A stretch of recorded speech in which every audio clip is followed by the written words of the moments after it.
It's my Nerd World and a Star Wars podcast. I had expected to simply talk about a few updates on upcoming films, or at least those that have been announced and some that have subsequently been canceled now, as you'll find out here in a moment. However, some rather massive news just dropped over the course of the past few hours as it relates to Dave Filoni taking over in a major way the Star Wars universe and future projects. So I'll give you details on that. We have some listener feedback from the past week as well. So thank you so much for checking out my Nerd World, a Star Wars show. Let's get to it.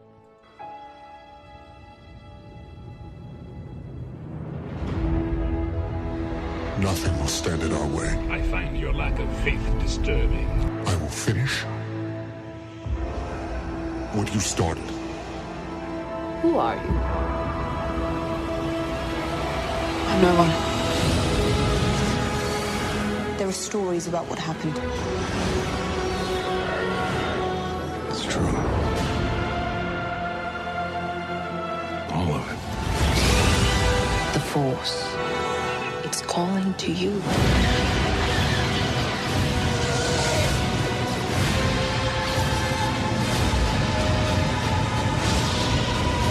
My Nerd World. Just let it in.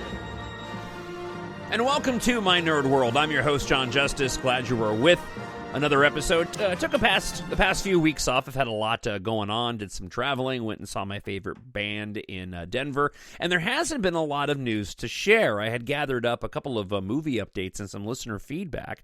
But as I mentioned in the intro, some big news just dropped from Anthony Breznican, who has for years covered Depeche Mode almost exclusively through Entertainment Weekly and now Variety.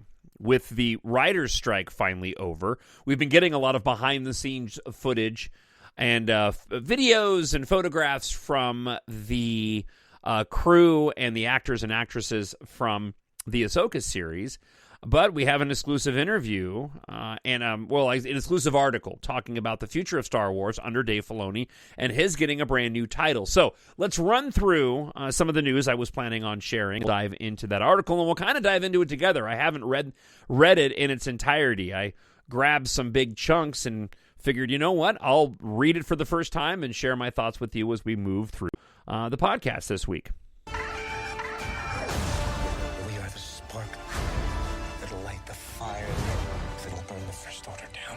First off, let's go through the little news that has been coming out as of late. We still don't have firm release dates for Skeleton Crew, Acolyte, or any of the shows that are supposed to be coming out next year. Again, with the writers and actor strike that had been going on in Hollywood, things have been rather quiet, and hopefully now the floodgates will open, as I just mentioned, and we'll get some updates very soon. We did hear from Kevin Feige of the Marvel MCU as he was out helping to promote the Marvels movie, which bombed at the box office. I quite enjoyed it. It was fun. Wasn't great or earth-shattering, but I wasn't bored. Runtime was good, and I was entertained, and I laughed.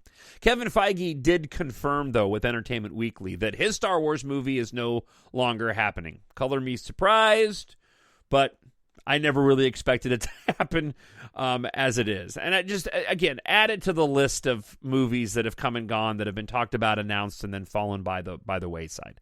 The one that's been given quite a bit of talk has been Taika Waititi's film, and a lot of question marks on when it's going to come out. It still sounds like it's not going to come out anytime soon, and quite honestly, having gone to the theater to see Next Goal Wins, which I was incredibly disappointed in, as well as being disappointed with Thor Love and Thunder, I kind of don't want to see a Taika Waititi movie now, to be honest with you. Be that as it may, he did tell Entertainment Weekly that he is still planning on directing a Star Wars film. Talking with Entertainment Tonight's Ash Crossan, the director revealed where his project for the franchise stands 3 years after it was first rumored and then officially confirmed. He said, "At the moment, I'm still developing something with them. Like me, I have a lot of projects going on. I think they're going to push it until I finish these other projects. I've got about 4 other scripts that I'm trying to finish. My thing is I want to take my time and get it right. I don't want to rush the movie." When Entertainment Tonight spoke with Lucasfilm president Kathleen Kennedy back in April, she echoed Waititi's comments, saying, "Oh yeah, that's all underway." She said, "There is no pivot, it's all underway. Taika's a little slow. Everybody's busy, but yeah, those are great projects, and we're definitely still doing them. So, he also added this talking with Variety, which I thought was just a really stupid move. I know Taika Waititi is funny, and I used to have a tremendous amount of respect for him. I really enjoyed Thor Ragnarok. I thought that Jojo Rabbit was hysterical, and I thought his episode of The Mandalorian were fantastic. But other than that, I've been wholly disappointed with the projects that he's been involved in. When talking with Variety, he said he can't say much about his forthcoming Star Wars film, but he does have a joke that might pique his fans' sense of humor. When asked if his addition to the popular franchise would still show fans the same Star Wars they know and love, the Thor Love and Thunder director immediately told Variety on the red carpet of his premiere of Next Goal Wins, "It will be, dramatic pause, a Taika Waititi movie," then adding, "It's gonna piss people off." Star Wars always makes people mad, so that's kind of a given. But given the, what's the word I'm looking for? Given his track record as of late and how much toxic fandom exists around Star Wars, that's the last thing that you want to go and say to anybody. Again, it is what it is. It's neither here nor there. It could be an amazing Star Wars film. As I said, I've been so disappointed with some of the work that he's done as of late that at one time, while I was excited to see Taika Waititi Star Wars movie, I no longer am. This next piece of news, however, does give me a bit of renewed hope for the future of Star Wars. This is not going to go the way you think. Anthony Breznican of Variety writes, Dave Filoni has a new mission in the Star Wars universe after guiding Rosario Dawson's force-wielding hero to distant celestial realms in the first season of Ahsoka. The writer, producer, director, who started out working alongside George Lucas on the animated Clone Wars show nearly 2 decades ago, has ascended to a new position at Lucasfilm, one that will give him input into all the galactic storytelling going forward. Now, I'm what's called Chief Creative Officer of Lucasfilm. Filoni tells Vanity Fair, which places him into the development process much earlier and in a much more expansive capacity than his previous advisory roles. In the past, in a lot of projects, I would be brought into it. I would see it after it had already developed a good ways. Filoni will now work more directly with Lucasfilm president Kathleen Kennedy and alongside Carrie Beck, a veteran producer turned head of development, to originate and shepherd the next generation of Star Wars shows and movies.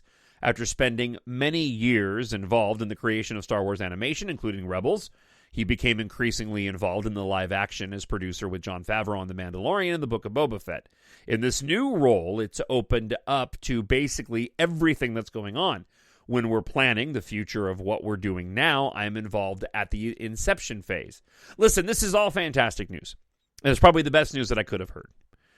Dave Filoni was trained right alongside George Lucas and has, in my opinion, done some of the best, if not the best, storytelling since Lucas's selling of Star Wars to Disney. So this comes as very welcome news, in my opinion. The news does come a little month after the conclusion of Ahsoka. Due to the long-running Hollywood strikes, neither Filoni nor Dawson were able to speak about the show when it debuted.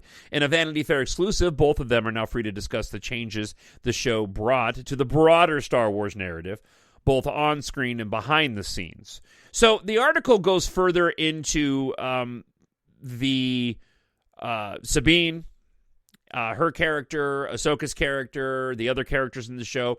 If you want to go and check that out, you can find it on Variety. Like I said, it just came out. And I may share some further thoughts on this on next week's episode. But for the sake of this week's episode, I wanted to focus more specifically on this news about Dave Filoni. We will talk a little bit about it, though, as we get into Hayden Christensen, who returned to play the spirit of Anakin Skywalker in Ahsoka, also spoke about reprising his role from the prequel films, and what the series says about Darth Vader as he reckons with his own terrible history in the galactic afterlife. And Natasha Alou Bordizzo, who plays Sabine Wren, the Mandalorian troublemaker who becomes Ahsoka's own Jedi trainee, addressed the ways Ahsoka opens up this world to a new generation of fans by simultaneously embracing tradition and trying to forge new storylines. You just learn a lot from Dave in general, I think, Bordizzo says. I know that he's traditional in the sense of how he learned so much from George. He has these pillars of storytelling that are dear to him, and then everything else can be untraditional. Now, with regard to Filoni's new role that he will take as the chief creative officer, what does that mean for other writers, directors, and producers? Filoni says, I'm not telling people what to do, but I do feel I'm trying to help them tell the best story that they want to tell. I need to be a help across the galaxy here, like part of a Jedi Council almost. He described his responsibilities as understanding the intent of the filmmakers and being a resource to them, based on his mentorship under Lucasfilm, and has spent his years steering the Clone Wars, Rebels, and Ahsoka. Literally hours now of Star Wars storytelling I've done, he said, before pausing to rethink his syntax. See, I've even phrased that like Yoda. At the Star Wars Celebration convention this past spring, a number of new projects were announced by Kennedy, including a feature film from Filoni that would help bridge the decades-long gap between Return of the Jedi and The Force Awakens, a space that The Mandalorian, The Book of Boba Fett, and Ahsoka are already busy filling. Filoni will continue developing his film, as well exploring the possible second season of Ahsoka while serving in this new position. To truly help filmmakers, it was really important for me to experience it firsthand, he says. I can also lend a perspective on the challenges that telling these stories will present. I feel more capable of actually being helpful outside of just saying, well, Jedi are like this and Sith are like this. All the titles from Star Wars Celebration are still on the books, Lucasfilm officials say, including the historic epic about the early origins of the Force from Indiana Jones and the Dial of Destiny filmmaker James Mangold, and a story revisiting Daisy Ridley's Rey from director Sharmeen Obaid-Chinoy. Upcoming television projects, The Acolyte, set in the High Republic era, about a century before the Star Wars story fans first encountered in 1977's original, and Skeleton Crew, a show about a group of lost space travelers set sometime after Empire defeat Return of the Jedi. As president of Lucasfilm, Kennedy will continue leading the overall company, and Beck's role will involve recruiting other storytellers into the fold, while Filoni weighs in on a narrative level. So I really think this means that eventually when Kathleen Kennedy sort of moves on, there may be another individual to take on more of a management role. That, you know, Kathleen Kennedy obviously is a creative type. I don't see Filoni directly stepping into Kathleen Kennedy's shoes, but certainly he is going to be guiding things moving forward, which again is just fantastic news for me as a fan. As to the other galaxy that we ended up traveling to in Ahsoka, expect this broader universe to be a factor in any future season of Ahsoka, or that feature film that Filoni is developing. I'm setting up what it seems to be a larger conflict with the Imperial Remnant, Filoni says. That conflict can't just mirror what we've seen before. It has to take a different shape. It can't just be Empire versus what looks like the Rebellion, or even the Republic. It has to visually be different. While the prospect of a second season of Ahsoka seems assumed, nothing is finalized except Lucasfilm's willingness to continue Ahsoka's story. I mean, they've not said anything officially, but I remember when we were at Star Wars Celebration in London, and they were like, we're giving Dave a movie. And I was like, I feel like that means we're probably going to do a second season for a while now, and especially now with the strike and everything. No one can say anything. But he did say he was working on an outline, so we'll see. Whatever happens next, it's clear the future of Star Wars is moving beyond Vader and the scope of the originals, but it is still powered by the emotion generated by those initial big bangs. We've had so many moments of literal tears, Dawson said. He cites one in particular, the day that Darth Vader was on set for a flashback sequence. I have a video of some of us with the crew just watching when Darth was walking up. And we just wanted to be on the edge, just off camera, so we could watch him unencumbered with our own eyes and just take it in. Are we really seeing what we're seeing right now? This is unbelievable. So how soon all of this ends up on the screen beyond the live-action shows, who knows? I feel like this lull in Star Wars right now is probably a good thing. Listen, I love Ahsoka. I've made no mistake about that. I'm actually going to start a rewatch heading into this long Thanksgiving weekend. Typically, and I may get it into, typically I end up doing a rewatch of the prequels around the holidays with kicking things off with The Phantom Menace, which for some reason just ends up becoming a Thanksgiving movie for me. I think it's the brown color palette. But I loved what they did with Ahsoka, and and when all was said and done, and having a little bit of distance on it, it really is, in my opinion, for me as a fan, the best live action that they've done, even apart from Andor, which wasn't Star Wars enough for me. But I was, a little bit hesitant to get excited about anything moving forward, simply because, it has not been all hits coming from Disney. And it seems like the content creation that's taking place, not just with Star Wars, but with so many projects, seems to get muddled by so many things that it shouldn't get muddled by. This is a bit of good news, seeing Dave Filoni taking over the helm, and something that I kind of had expected to happen for a long time to get as we head into the holidays. I need someone to show me my place in all this. We do have some listener feedback holdovers from the past week. I thank everybody who writes in. TalkShowNerd@gmail.com, or leave a comment up on YouTube. Friend of the show, Ray2017, says, the second season of Ahsoka should be a movie and have the option to play in theaters nationwide. It would be a start. Yeah, we'll see. I think we'll probably get a second season of Ahsoka, and then that'll lead into this Dave Filoni movie that we keep hearing about. Bree Mew writes, in response to my The Greatest Love Story Star Wars Ever Told show, and says, lots of problems with the sequel trilogy, but Reylo was one of my favorite parts of Star Wars as a whole.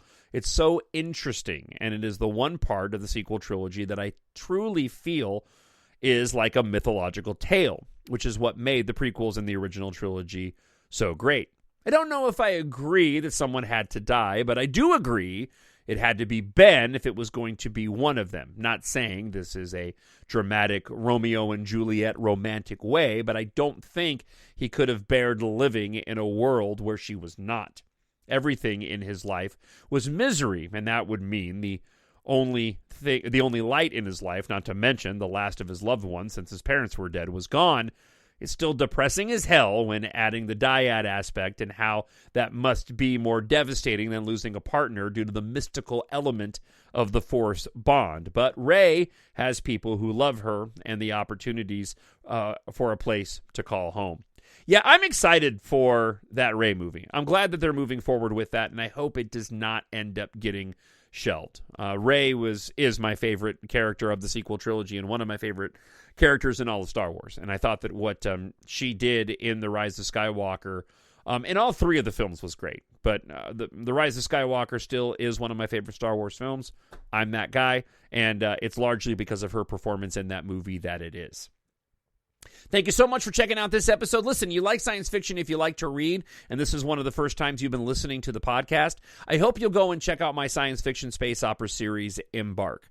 It's written for adults, but it's great for ages 11 plus. It's available in ebook, on Kindle Unlimited, also hardcover, paperback, and audiobook. You can purchase paperbacks and hardcovers directly from me now. Shipping is super cheap, and it's less expensive than purchasing them off of Amazon. So if you already have book 1 or 2 in the series and you want to pick up the other books, perfect for the holidays. We'll get them to you with plenty of time before Christmas. All you have to do is email me, talkshownerd@gmail.com, and let me know which books you want, and I'll give you the details right away on how you can pay online. You don't have to sign up for anything. And again, shipping is $5 regardless of how many books you purchase, and I've got plenty of paperbacks and hardcovers of every book in the series. If you're unfamiliar with my science fiction space opera series, the description for book 1 is as follows. Katha's father died 1 year ago. Yesterday, he gave her the key to saving humanity. She just doesn't know it yet. The stars are within reach as rival megacorporations D-Corp and Intercon have made interstellar travel possible and spaceflight available to the masses. But when an industrial accident inside D-Corp sets off a catastrophic chain of events, all of Earth is at risk. Meanwhile, Tathgardia picked the right day to upgrade his ship when fellow pilot Keitha Morrow arrived, needing his help investigating a cryptic message from her late aerospace engineer father. As the ruthless Sin Argam of D-Corp attempts to exploit the global evacuation and seize control, Taft and Keitha discover what may be the only hope of stopping the tyranny of D-Corp's evil leader before it's too late. Listen, don't miss this fast-paced and action-packed epic space opera adventure. Treat yourself, a friend, or a family member with science fiction. Again, available in hardcover, paperback directly from me, audiobook, and free on Kindle Unlimited. There actually is a box set of all 7 books in the series, available on Amazon.com for a discounted price as well. If you go to Amazon.com, search for Jon, Jon Justice, you'll find it there. Or just head on over to mynerdworld.net, and the links are right there available on the homepage. You can pick up book 1 in the series in ebook for just 99 cents now for a limited time. So I hope you'll give my books a chance, and I thank you so much for checking out this week's episode. Hopefully we're back next week with more Star Wars news. Until then, I hope wherever you are, you're happy, you're healthy, and you're safe. We'll talk to you then. Bye. The Force will be with you, always. My Nerd World.